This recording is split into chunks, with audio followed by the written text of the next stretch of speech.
lot of members just going, I'm not losing weight. Well, one time if they're prescribed 150 carbs for their macros and they're hitting one day 90, one day 220, and they just have that fluctuation, how do you know? Like what would you say to them? Without, I think like anything, training, diet, lifestyle, work, all these other things, consistency is king.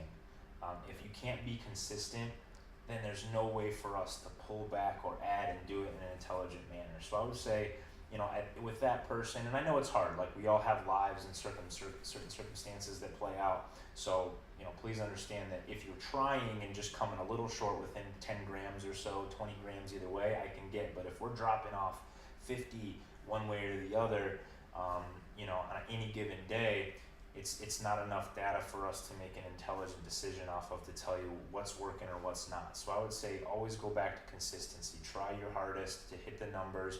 And worst case scenario is you put a pound or two on. And I know that for a lot of us that seems like a big issue, but that will come off just as fast as it put on once we correct the issue. So I would say just, consistency, go back to it. And you said plus or minus 10 or 20 for carbs, making sure they didn't misunderstand that for fat. Yes. Correct.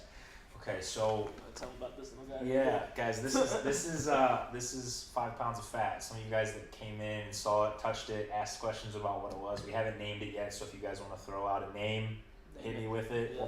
Naming rights go to the person with the most creative idea.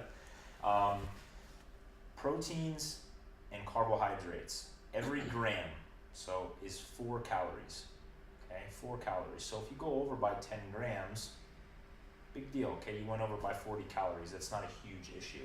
However, if we go over by 10 grams on fats are 9 calories, okay? So you're talking about if you go over by 10 or whatever, that's an additional 100 calories. So I would tell you that, the margin becomes 10 or 20 one way or the other on proteins and carbs, but on fats, we want that margin of error much smaller because that margin of error, if it gets too big, is a lot of calories and you knock yourself from what was a deficit, meaning less than you're burning off, to all of a sudden being in a surplus, meaning gaining weight.